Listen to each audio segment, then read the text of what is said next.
સુરતના છાપરાભાઠાની આમ્રકુંજ સોસાયટીની માર્જિનની જગ્યામાં ગેરકાયદેસર બાંધકામનું અગાઉ ડિમોલિશન થયું હતું, તેમ છતાં પ્લોટ ધારકે ફરી કોમર્શિયલ બાંધકામ તાણી દીધું છે। સોસાયટીના રહીશોએ ગેરકાયદેસર બાંધકામ અંગે વિરોધ દર્શાવી મહાપાલિકા ખાતે કમિશનરને આવેદનપત્ર પાઠવી બાંધકામને દૂર કરવા માંગ કરી છે। સોસાયટીના પ્રમુખ જ્ઞાનેશ્વર ઘસે તથા સોસાયટીના લોકોએ જણાવ્યું હતું કે સોસાયટીમાં પ્લોટ નંબર 1, 2, 3 ના ધર્મેશ ત્રિવેદી દ્વારા પ્લાનમાં દર્શાવેલી માર્જિનની જગ્યામાં કોમર્શિયલ ધંધાર્થે સોસાયટીની મંજૂરી લીધા વગર ગેરકાયદેસર બાંધકામ કરી રહ્યા છે। અગાઉ પણ બાંધકામ કરાતા સોસાયટીના રહીશોએ વિરોધ કરતા પાલિકાએ ડિમોલિશન કર્યું હતું, પરંતુ ફરી વખત બાંધકામ કરી તેમાં કેટરર્સનું કામકાજ શરૂ કરી દીધું છે। કતારગામ ઝોનમાં આ અંગે લેખિતમાં ફરિયાદ આપવામાં આવી હતી, પરંતુ કોઈ કાર્યવાહી કરવામાં આવી નથી।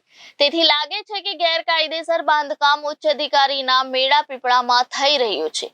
આ માર્જિનની જગ્યામાં ગેરકાયદેસર બાંધકામથી સોસાયટીના રહીશોનો ભારે વિરોધ છે, તેથી ગેરકાયદેસર બાંધકામ દૂર કરી કબજો ખાલી કરાવવા માંગણી છે। તમારું નામ ક્યાં રહેવાનું છે? રજૂઆત લઈને આવ્યા? અમે એ રજૂઆત લઈને આવ્યા છીએ કે અમારા એપાર્ટમેન્ટ, અમારું નામ સુશીલાબેન નવનીતભાઈ કોસંબિયા છે। હું આમ્રકુંજ સોસાયટી છાપરાભાઠા રોડ પર રહ્યો છું અને મારા સોસાયટીમાં નાકા ઉપર જે ભાઈએ બાંધકામ કર્યું છે તે પહેલા એવી રીતે કર્યું, સોસાયટીમાં એવી રીતે કહ્યું કે અમે રહેવા માટે જ બાંધીએ છીએ। પછી એ લોકો 3 માળનું બાંધવાનું કહ્યું, 3 માળ પણ ઉપર બનાવ્યું તો એપાર્ટમેન્ટ કરતા વધારે બાંધીને એ લોકો બિઝનેસ કરે છે હમણાં, ને ગેસના બાટલ પણ 100 થી ઉપર અંદર રહે, ટ્રક પણ અંદર રહે, એવી રીતે એ લોકો બિઝનેસ કરે છે। નિશંસ કઈ પ્રકારનું છે બાંધકામને લઈને?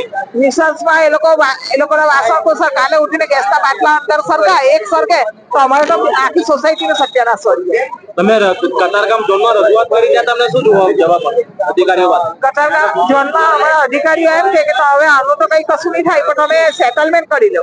હવે સેટલમેન્ટ શેનું કરવાનું એ અમને નથી ખબર પડતી, એટલે અમે કમિશનર સાહેબ પાસે કમિશનર સાહેબ પાસે અમે એ માંગ કરી કે આ નિશંસ અહીંયાથી હટાવો ને અમને ન્યાય અપાવો।